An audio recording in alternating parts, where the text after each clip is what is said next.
Welcome to this bite-sized episode of the Payroll Podcast with me, your host, Nick Day. These are short snippets from my main podcast show, which is the go-to source for all things related to payroll. Featuring experts from the world of payroll, these bite-sized episodes are going to share key insights, nuggets of information, tips, and best practices to help you navigate the complex world of payroll. And remember, if you ever need support recruiting talent for your payroll team, please do get in touch with either myself or my team at jgarecruitment.com. For now, sit back, tune in, and let's talk payroll.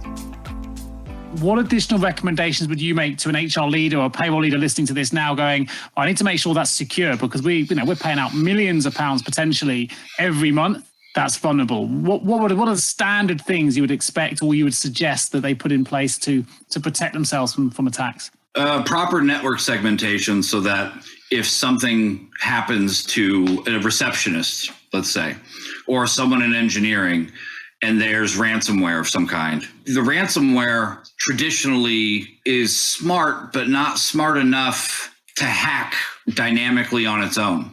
It will go where it has permissions to go. And generally that's the same level of permissions that the person who installed it or accidentally installed it does. So how much damage can each person in your company do if they became a zombie? Sure. And they're going to go eat all their coworkers unless they come in, they hit a locked door and they can't get the key card thing to work because zombies are terrible with keys.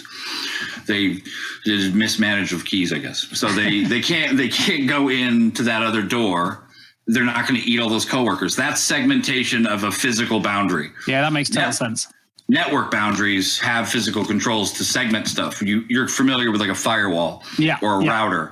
A router, all that does is it is a gateway or a door between physical networks that like boundaries. And it doesn't necessarily maintain the same shape as the rooms or the building, but loosely it's based on cabling. So if there's checkpoints that data can't get through with certain rules, accounting should be segmented to only people in accounting, and only people at accounting's highest level have the highest permissions. It's difficult because it takes a lot of granular setup for most systems for people to do all this. And it's not everyone's favorite thing to do. It's like doing your taxes. It's like, I'm going to do that never if I could. But potentially, if you put it in place, it's going to save you a lot of hassle. And then having those policies of using Slack instead of email and having video calls and Zoom and those types of collaboration things. Some protocol assuming that people are going to hack your email. Assume that they're going to, because people make mistakes. People try to eliminate all the possible inboxes, all their email.